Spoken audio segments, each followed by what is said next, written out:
Mari kita tundukkan hati kita, mari kita berdoa.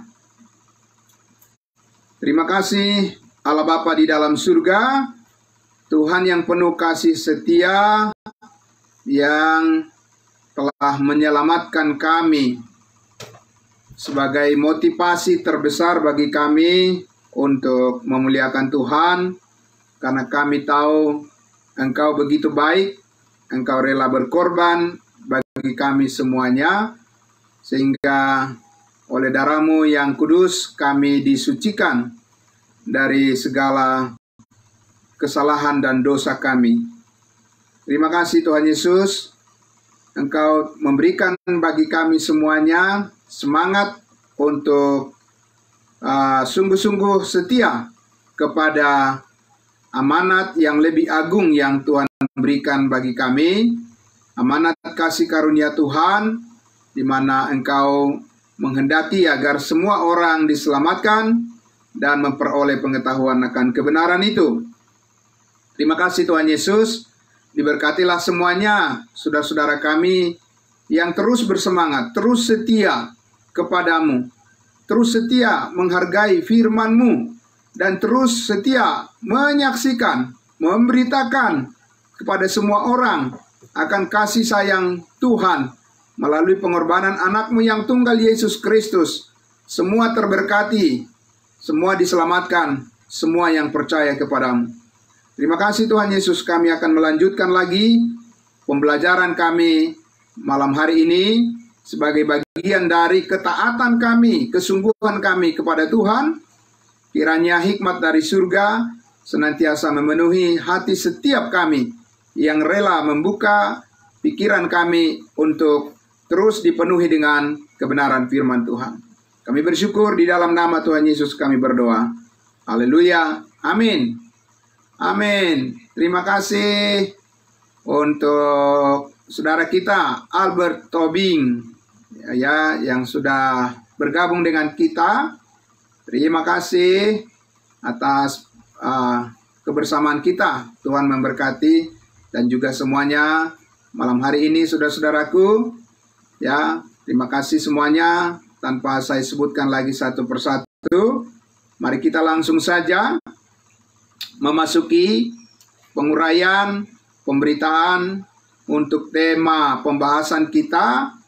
Ini bagian yang ketiga yang akan kita bahas tentang perluasan dari pemahaman kita tentang amanat agung.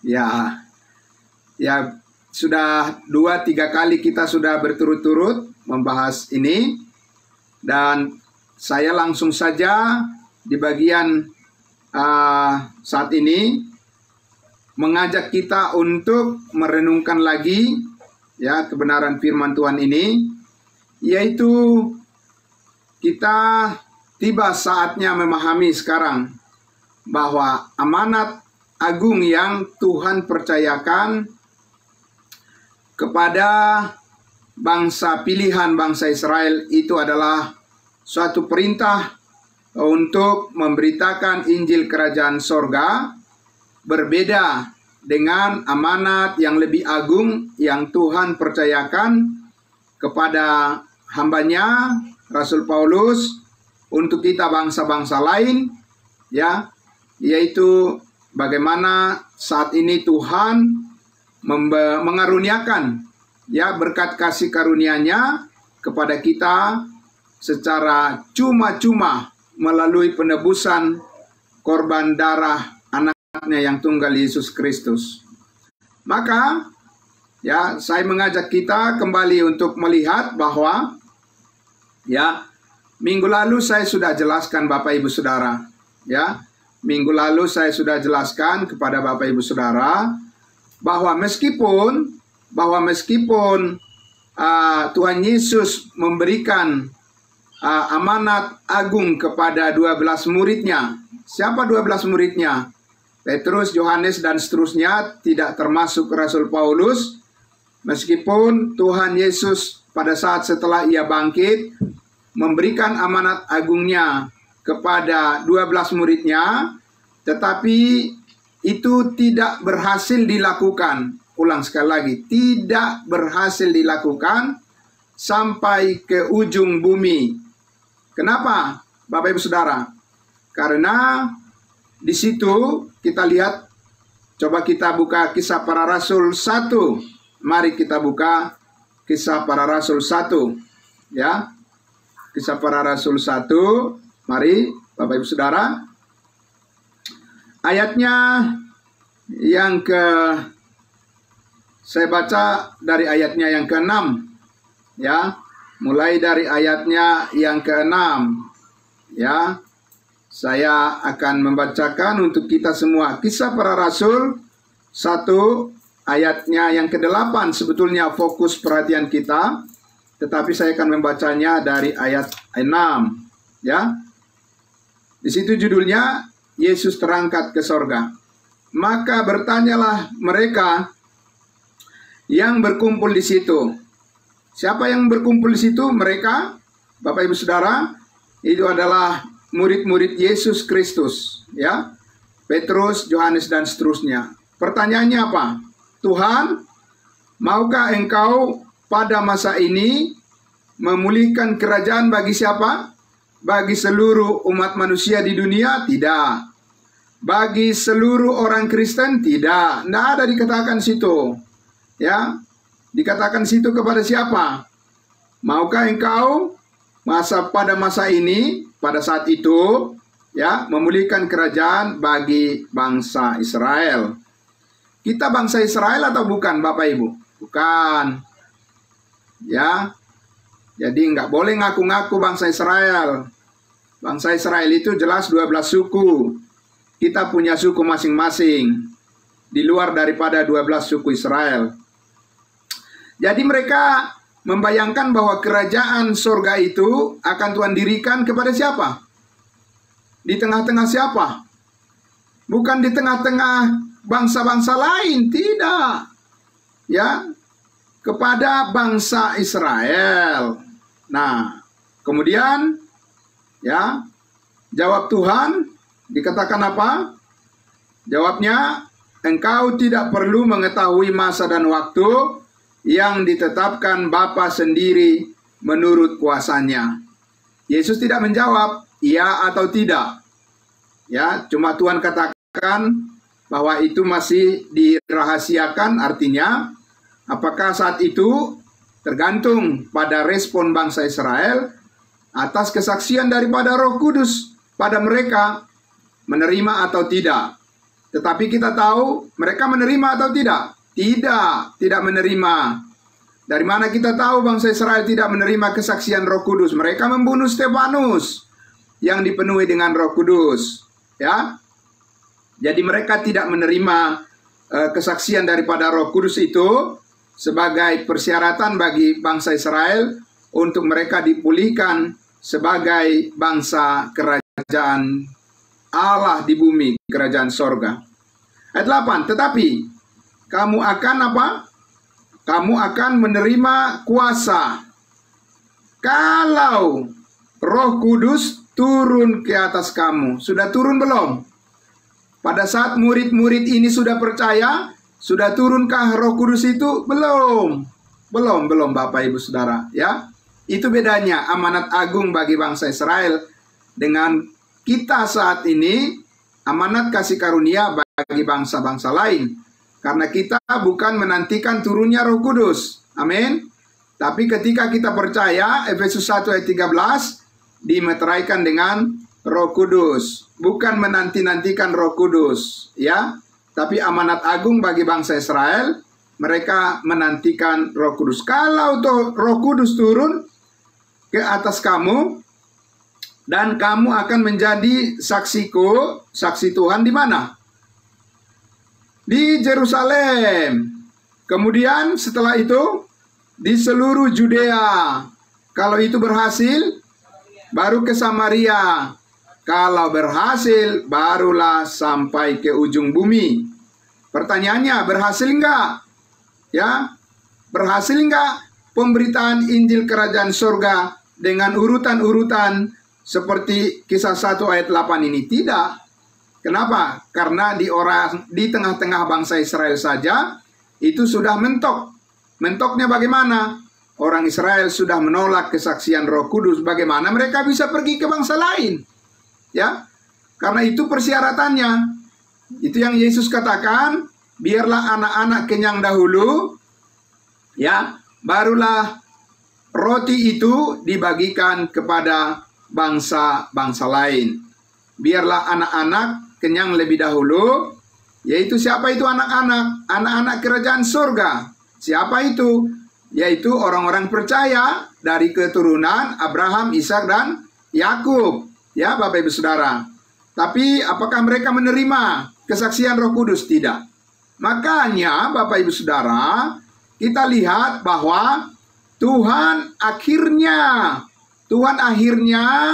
membuka program rahasianya kepada bangsa lain, kepada kita, tanpa melalui bangsa Israel. Amanat yang lebih agung dinyatakan oleh Tuhan melalui satu orang rasul, namanya Rasul Paulus, Bapak Ibu Saudara, ya.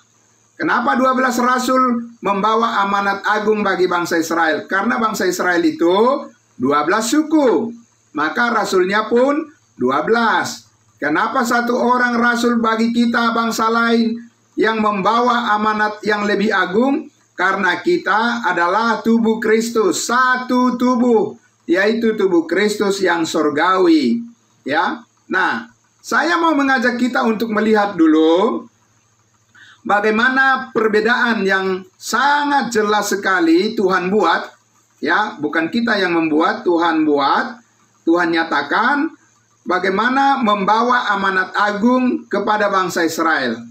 Ya, bagaimana membawa berita yang besar itu kepada bangsa Israel bahwa kerajaan surga sudah dekat. Bagaimana caranya?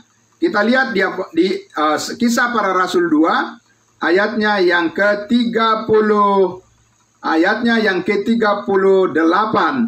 Saya akan membaca dari ayatnya yang ke-37.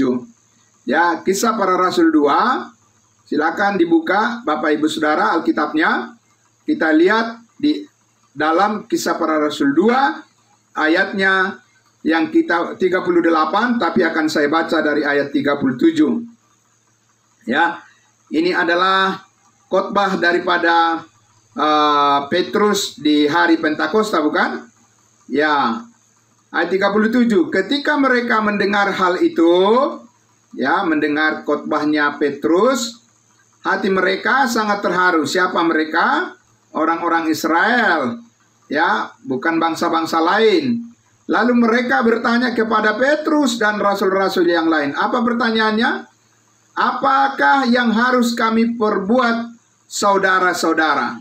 Ya, kalau ditanyakan kepada Bapak Ibu saat ini, apa yang harus diperbuat supaya memperoleh hidup yang kekal? Sudah tahu belum jawabannya, Bapak Ibu Saudara?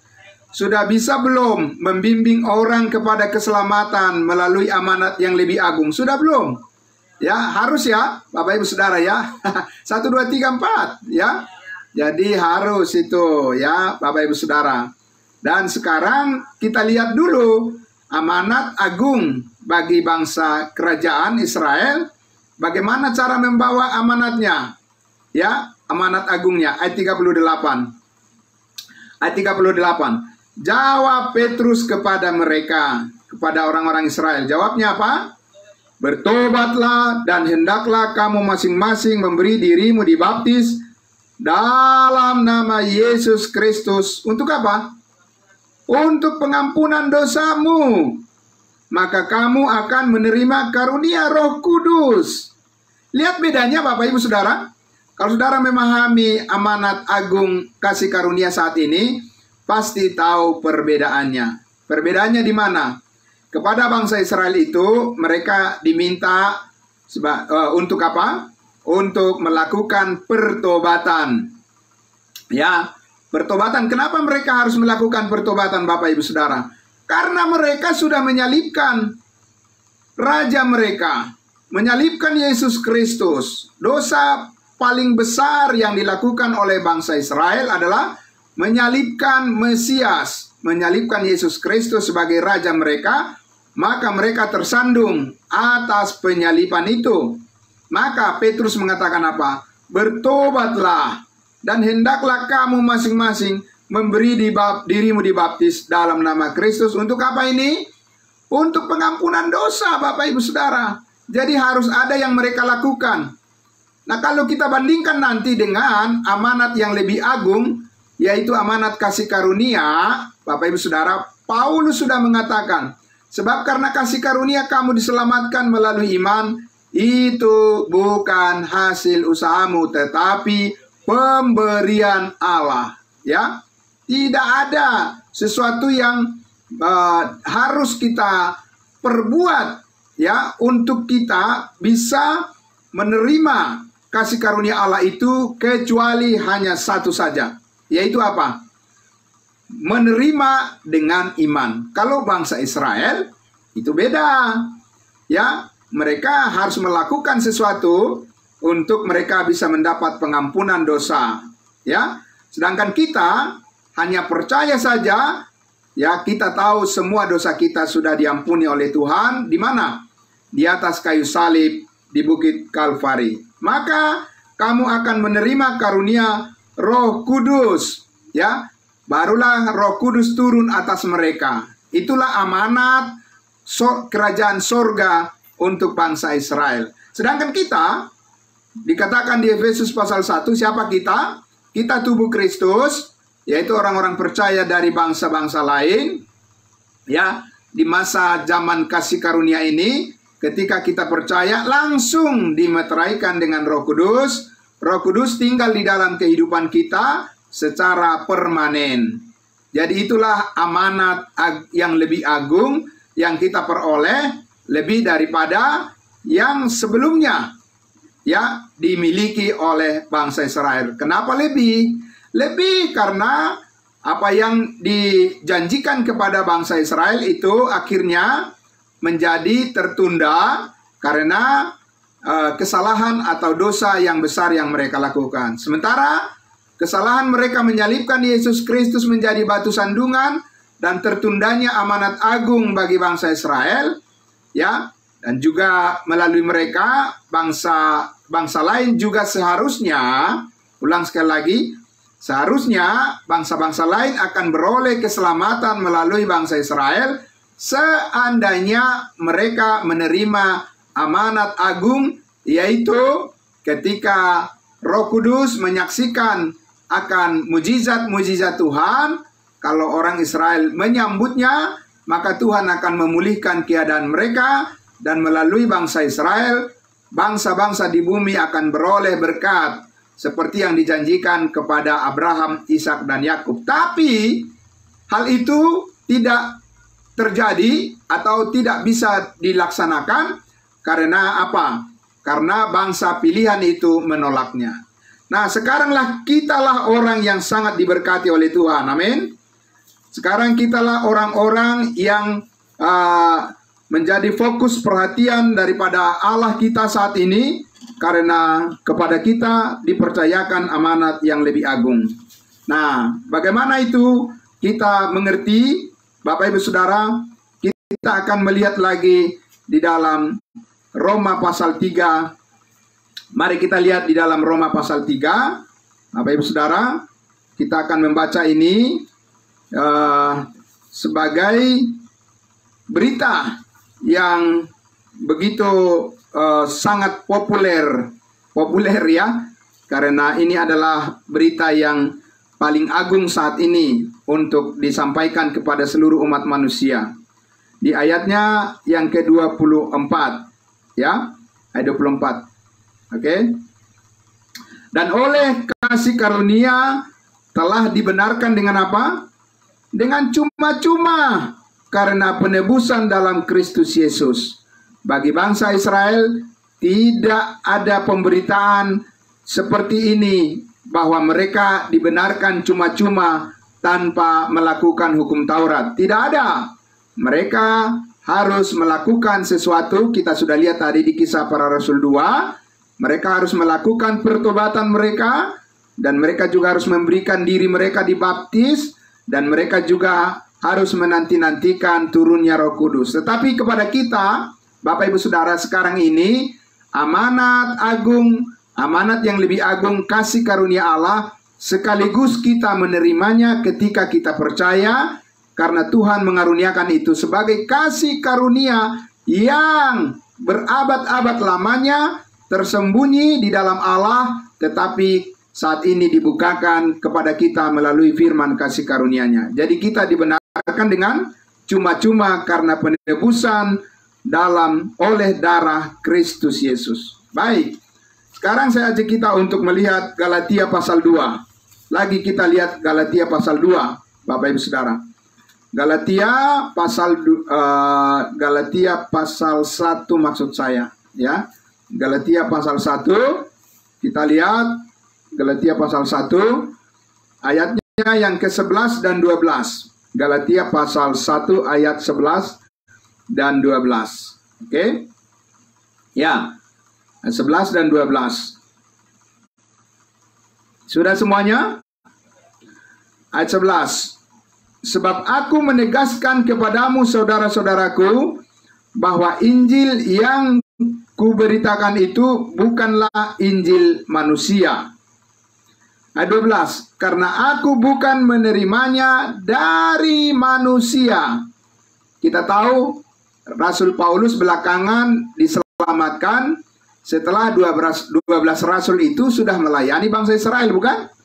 Ya, tapi Paulus mengatakan bahwa berita Injil yang diterimanya bukan merupakan kelanjutan dari pemberita-pemberita, ya, firman Tuhan yang sebelumnya sudah duluan dari Rasul Paulus. Antara lain Rasul Petrus, Rasul Yohanes, Rasul Yakobus dan yang lainnya. Mereka tidak mengajari Paulus untuk berita yang akan dibawanya kepada bangsa-bangsa lain. Tetapi apa? Ayat 12. Karena aku bukan menerimanya dari manusia, dan bukan manusia yang mengajarkannya kepadaku, tetapi aku menerimanya. Menerima apa? Menerima Injil itu oleh penyataan Yesus Kristus, oleh wahyu Yesus Kristus.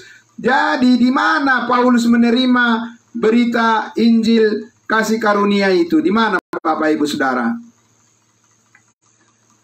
Dia memang menerimanya di perjalanan di Damsyik ketika dia ingin membunuh murid-murid Tuhan pada saat itu. Tapi posisi Yesus Kristus memberitakan Injil kasih karunia itu bukan berada di posisi di bumi, tapi Yesus sudah ada dimuliakan di sorga. Jadi Yesus tidak lagi di dalam posisi hidup dalam daging, bukan hidup sebagai manusia yang terjelma di dalam daging ketika Paulus mengenal dia.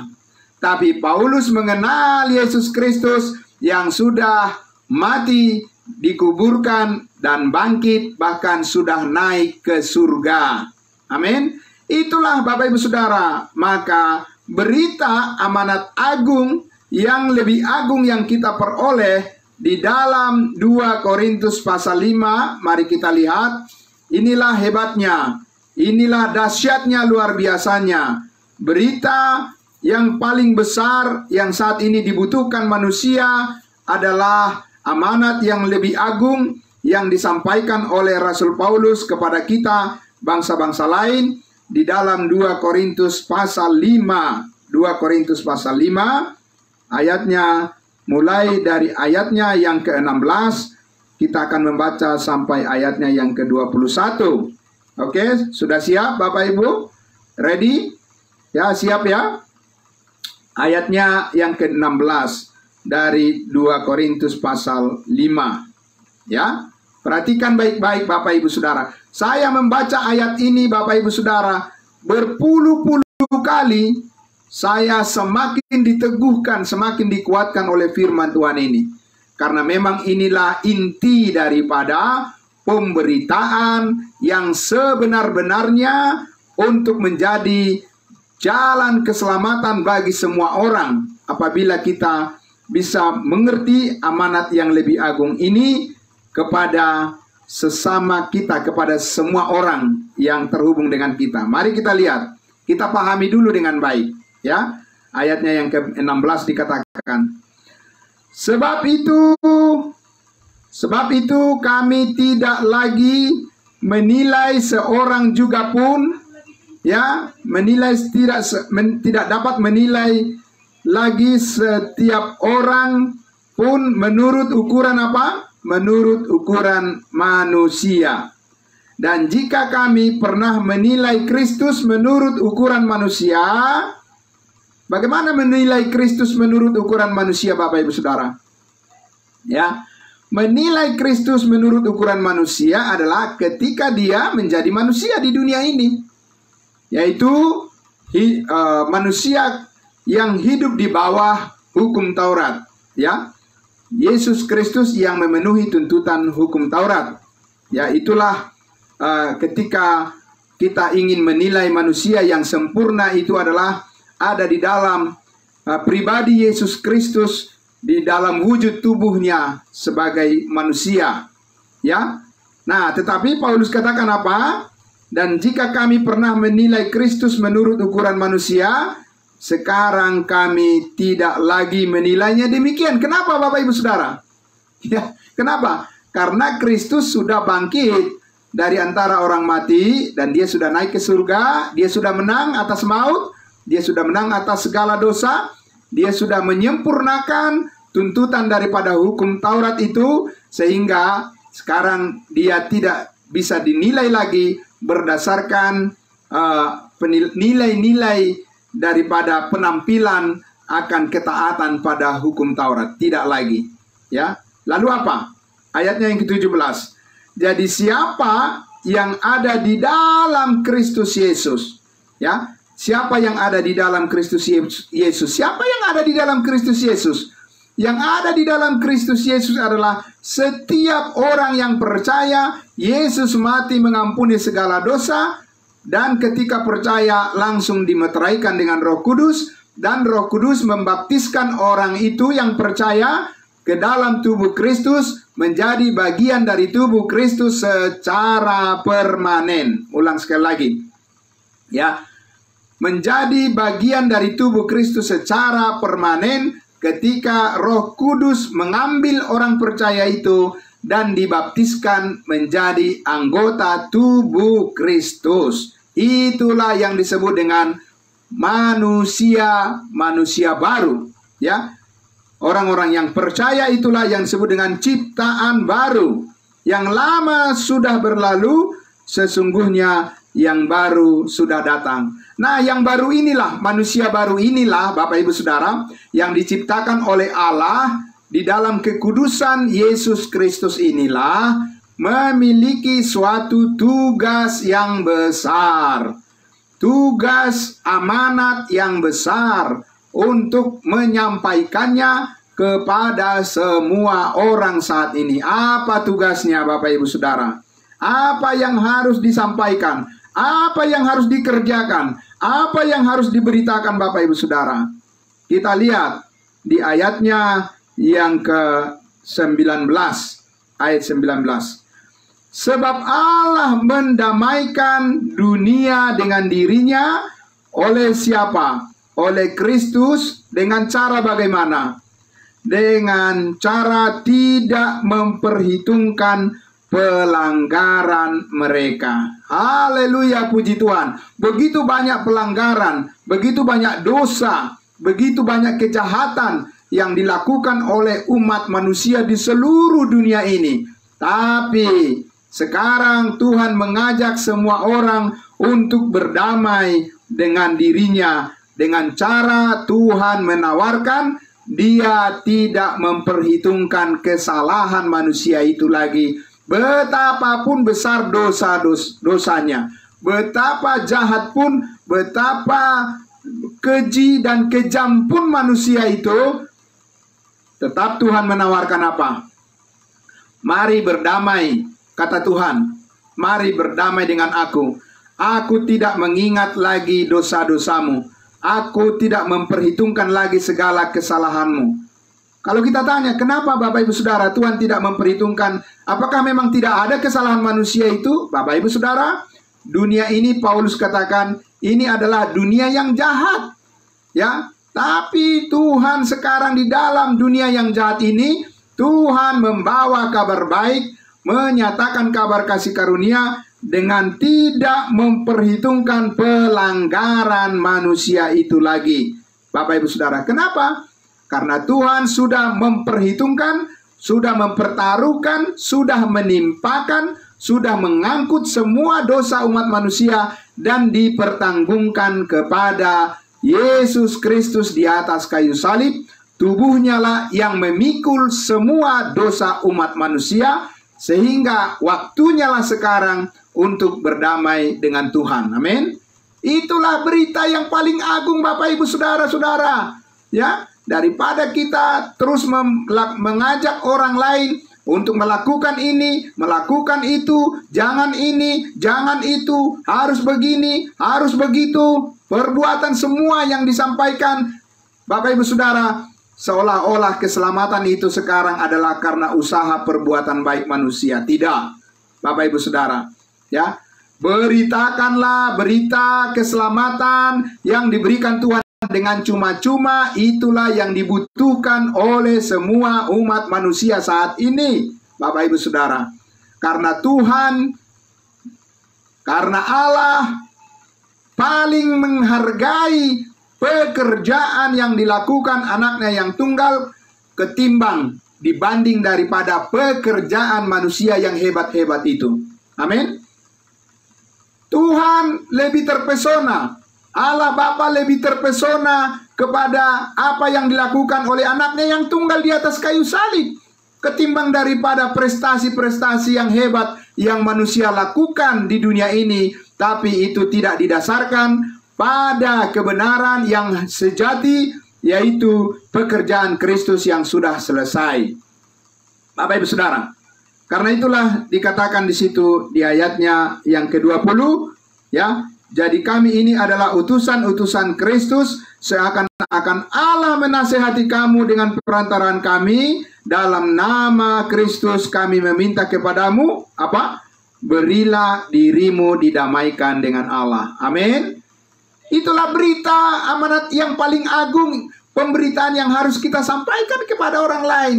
Ya, beri dirimu didamaikan dengan Allah karena semua dosamu sudah diampuni dahulu, sekarang, dan yang akan datang. Engkau bukan lagi orang berdosa, tapi engkau sudah dikuduskan sekali untuk selama-lamanya. Engkau sudah dibenarkan, engkau sudah ditebus, engkau sudah disucikan, engkau sudah dibaptiskan ke dalam tubuh Kristus. Engkau adalah anggota tubuh Kristus, hidup di dalam damai sejahteranya sekarang sampai selama-lamanya. Itu Bapak Ibu Saudara amanat yang paling agung, ya. Daripada kita memberitahu harus begini, harus begitu, melakukan ini, melakukan itu, kembali lagi kepada hukum Taurat. Ya, itulah Bapak Ibu Saudara merupakan tipuan daripada iblis yang saat ini ingin menampilkan bagaimana agar manusia dengan pencapaiannya itulah yang diinginkan oleh banyak orang dibanding dengan apa yang dicapai oleh Kristus di atas kayu salib. Bapak Ibu Saudara, tentunya kita harus benar-benar menjaga pemberitaan kita sebagaimana Allah inginkan saat ini kita membawa berita amanat yang lebih agung itu kepada semua orang. Maka di ayat 21 itu jelas sekali dikatakan, ayat 21, Dia yang tidak mengenal dosa. Siapa dia? Yesus Kristus tidak mengenal dosa, Bapak Ibu Saudara. Kalau kita ini mengenal dosa, bahkan Daud mengatakan di dalam Mazmur 51, dia katakan apa? Dari dalam kandungan ibu, dia katakan apa? Aku sudah berdosa. Kalau Yesus Kristus, dia suci, kudus dari dalam kandungan, dikandung oleh Maria, dia tidak berdosa. Sampai dia lahir, dia tidak berbuat dosa. Sampai dia mati di atas kayu salib, menanggung segala dosa umat manusia. Maka dikatakan di situ, dia yang tidak mengenal dosa, telah dibuatnya menjadi dosa. Karena siapa? Karena kita, Bapak Ibu Saudara. Kitalah yang harus dihukum. Kitalah yang harus digantung. Kitalah yang harus menerima sanksi. Kitalah yang harus dijauhkan dari hadirat Allah. Kitalah yang harus mendapat murka daripada Tuhan. Tetapi apa? Yesus mau menggantikan kita.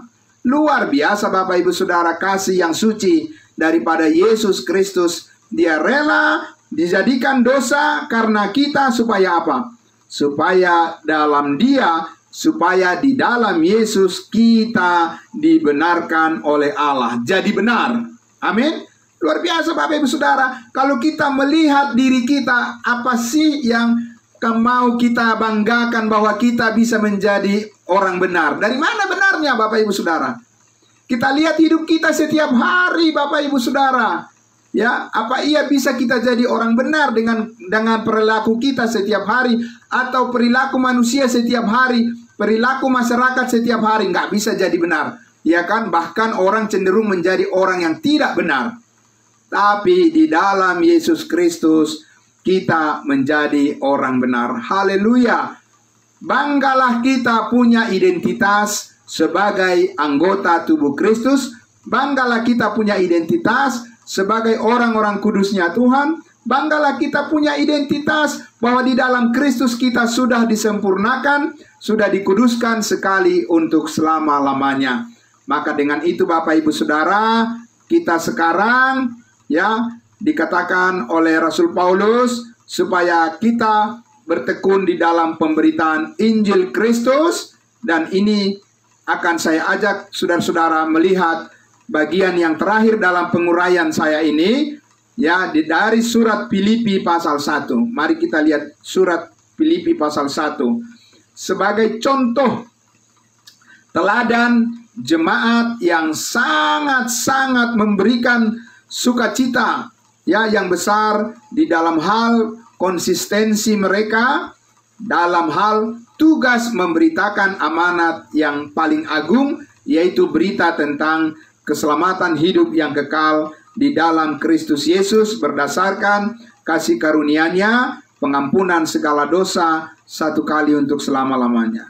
Filipi pasal 1, kita baca dari ayatnya yang ketiga. Saya baca ayatnya yang ketiga, ya. Filipi pasal 1. Aku mengucap syukur kepada Allahku setiap kali aku mengingat kamu. Puji Tuhan. Ayat 4. Dan setiap kali aku berdoa untuk kamu, semua aku selalu berdoa dengan apa? Dengan sukacita. Amin. Puji Tuhan Bapak Ibu Saudara. Kalau saudara selalu mengingat orang-orang yang konsisten di dalam pemberitaan Injil ini, maka saudara harus mengucap syukur dan mendoakan terus mereka dalam keadaan sukacita. Ya, kenapa Bapak Ibu Saudara? Ayat 5. Kita lihat. Aku mengucap syukur kepada Allahku, kata Paulus, karena persekutuanmu dalam berita Injil mulai dari hari pertama sampai sekarang ini. Haleluya, puji Tuhan. Betapa konsistennya jemaat Filipi ini di dalam hal tugas amanat yang lebih agung, yaitu dalam pemberitaan Injil keselamatan. Apakah itu menjadi suatu contoh bagi Bapak Ibu Saudara dan saya? Amin. Jangan ikut-ikutan dengan orang percaya, orang kudus yang sudah berpuas diri hanya selamat saja. Itu adalah orang yang memiliki selera yang sangat rendahan. Ya, orang percaya yang mengatakan yang penting saya sudah selamat. Orang yang punya selera rendahan. Ya, dan itu sangat menyedihkan. Kenapa? Karena itu adalah merupakan pertanda dia sudah dikuasai oleh kedagingannya. Karena dia tidak berminat lagi untuk memikirkan perkara surgawi. Maka Bapak Ibu Saudara, kita lihat di ayatnya yang ke-6, Paulus katakan kepada jemaat Filipi sebagai teladan dalam hal konsistensi dalam pemberitaan Injil itu. Paulus katakan ayat 6-nya, akan hal ini aku yakin sepenuhnya yaitu Ia, Yesus Kristus, yang memulai pekerjaan yang baik di antara kamu, akan meneruskannya sampai kapan? Sampai pada akhirnya, pada hari Kristus Yesus. Pasti selamat?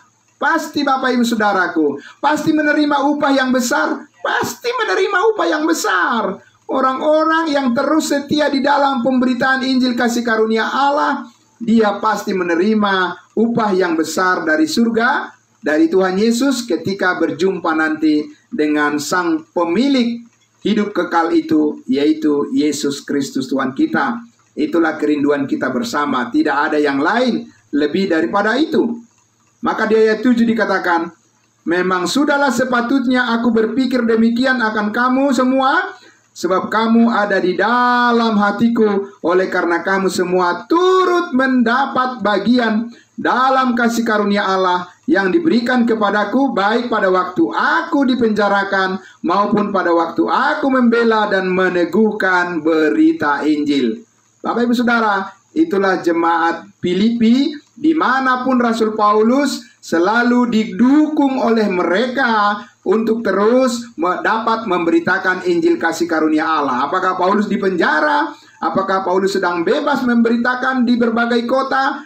Mereka terus mensupport, memberikan dukungan kepada Paulus, memberikan donasi kepada Paulus dimanapun dia berada. Bapak Ibu Saudara, ya, Paulus memberitakan terus kepada semua orang, dan jemaat Filipi mensupport Paulus dalam pemberitaan Injil keselamatan. Amin. Bapak Ibu Saudara, saya mau menyaksikan di sini, di samping daripada kemarin saya sudah saksikan Bapak Evangelis almarhum Bapak Doni Rahbau, sampai pada akhirnya dia meninggalkan dunia ini, sampai kembali ke surga. Dia adalah orang yang memberitakan Injil keselamatan. Bapak Ibu Saudara, bangga mempunyai seorang teman seperti Bapak Evangelis Doni Rahbau, karena dia membuktikan bahwa apa yang diimaninya, yang dipercayainya, sampai akhirnya dia juga memberitakan Injil keselamatan, sampai Tuhan Yesus memanggil dia pulang ke surga. Yang kedua, Bapak Ibu Saudara, di sini ada ibu rohani kita, ya, Ibu Nurita Manalu. Ya, beliau sudah hampir berumur, ya, malam Ibu, ya, malam, ya, ya, malam Ibu. Sampai saat ini sudah mau berumur, mau 70 tahun. Terus memberitakan Injil keselamatan, amin. Luar biasa, tidak pernah kendor, 1, 2, 3, 4. Ya, amin. Terus memberitakan Injil kasih karunia Allah. Apa artinya Bapak Ibu Saudara? Ya, Paulus katakan apa? Dia katakan, aku telah mengakhiri pertandingan iman yang benar dan telah mencapai garis akhir. Ya, Paulus sebagai teladan kita, dia memberikan contoh, dan juga orang-orang yang mengikuti dia memberikan contoh bahwa Roh Kudus sanggup memelihara kita untuk menjadi pribadi-pribadi yang konsisten di dalam pemberitaan Injil. Amin. Amin Bapak Ibu Saudara. Ya, maka saudara-saudaraku yang dikasihi Tuhan Yesus, karena itulah Paulus katakan di dalam Filipi 1 ayat 8. Filipi 1 ayat 8 sampai ayatnya yang ke-11 saya bacakan. Sebab Allah adalah saksiku betapa aku dengan kasih mesra Kristus Yesus merindukan kamu sekalian. Ayat 9. Dan inilah doaku. Apa doanya Bapak Ibu Saudara? Apakah orang yang rajin memberitakan Injil juga harus didoakan terus? Harus Bapak Ibu, doakan terus. Amin. Karena apa? Tidak boleh berhenti di titik tertentu saja, bahwa kita sudah puas dengan apa yang sudah kita capai. Tidak boleh Bapak Ibu Saudara. Kita harus terus bergerak. Kasih karunia Allah membawa kita kepada seluruh rencana Allah. Betapa dalamnya, betapa tingginya, betapa luasnya, betapa lebarnya kasih karunia Allah itu, yang harus kita bawa terus kepada semua orang dalam pemberitaan kita. Maka ayat 9. Dan inilah doaku, kata Paulus, semoga kasihmu makin melimpah. dalam pengetahuan yang benar, Bapak Ibu Saudara, dan dalam segala macam pengertian. Kenapa Bapak Ibu Saudara? Karena orang yang tidak memiliki pengetahuan yang benar itu akan menjadi tumpul dalam pemberitaannya. Bisa dia jadi tumpul dalam pemberitaannya, maka jiwa-jiwa pun tidak diselamatkan lagi. Karena apa? Karena sudah lain beritanya. Maka pengetahuan yang benar itu harus terus kita tingkatkan, Bapak Ibu Saudara. Dan di dalam segala macam pengertian tentunya. Sehingga apa? Ayat 10. Sehingga kamu dapat apa? Memilih apa yang baik. Sebenarnya bukan memilih saja, tapi apa? Membuktikan apa yang baik, yang terbaik, supaya kamu suci dan tak bercacat menjelang hari Kristus, penuh dengan buah kebenaran yang dikerjakan oleh siapa? Oleh Yesus Kristus, oleh Yesua, ya, untuk memuliakan siapa? Dan untuk memuliakan dan memuji Allah, bukan memuji diri. Bukan memuji diri sendiri, tapi untuk memuji dan memuliakan Allah, memuliakan Elohim, ya, memuliakan Yahweh, Adonai, ya, Tuhan yang agung itu. Bapak Ibu Saudara. Jadi Bapak Ibu Saudara yang dikasihi Tuhan Yesus, sekarang saya mengajak kita untuk semuanya, mari Bapak Ibu Saudara, pikirkan dan bawalah jiwa untuk mendengarkan Injil keselamatan. Amin. Bawa Bapak Ibu Saudara. Ya, ajak orang untuk mendengarkan Injil keselamatan, supaya mereka memperoleh dan sampai pada ketetapan daripada Tuhan, yaitu bahwa iman timbul dari pendengaran. Tidak mungkin ada orang yang diselamatkan tanpa melalui pemberitaan Injil keselamatan. Maka Bapak Ibu Saudara lah yang sangat dihargai oleh Tuhan untuk membawa itu kepada semua orang. Amin. Amanat agung kita, Yesus Kristus mati menghapus segala dosa kita, menguduskan kita sekali untuk selama-lamanya. Setiap orang yang percaya pasti diselamatkan. Ketika percaya dimeteraikan dengan Roh Kudus. Dan setiap perbuatan baik yang kita lakukan, lakukanlah seperti kepada Tuhan, bukan kepada manusia. Karena kamu tahu dari Allah lah kamu, dari Tuhan lah kamu menerima sebagai upah, dan Kristus adalah Tuhan dan kamu hambanya. Amin Bapak Ibu Saudara, puji Tuhan.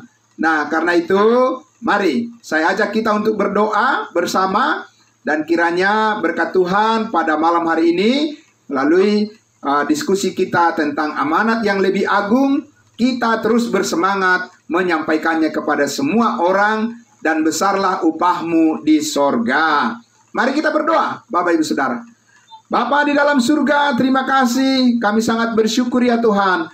Malam hari ini kami telah diberikan kembali pencerahan dan terus diingatkan oleh firman Tuhan, bahwa tugas kami yang paling pokok di dunia ini adalah bahwa Tuhan memanggil kami untuk memberitakan amanat yang lebih agung, berita keselamatan kasih karunia Allah. Yesus rela mati mengampuni segala dosa kami, menguduskan kami, dan membenarkan kami, menebus kami dari segala kesalahan dan dosa. Dan semua orang, umat manusia di dunia ini dapat memperolehnya dengan cuma-cuma apabila mereka mau mempercayai, menerima dengan hati yang terbuka pengorbanan Kristus yang sudah selesai, melakukan segala penghalang disingkirkan, supaya setiap orang dengan bebas bertemu dengan Tuhan,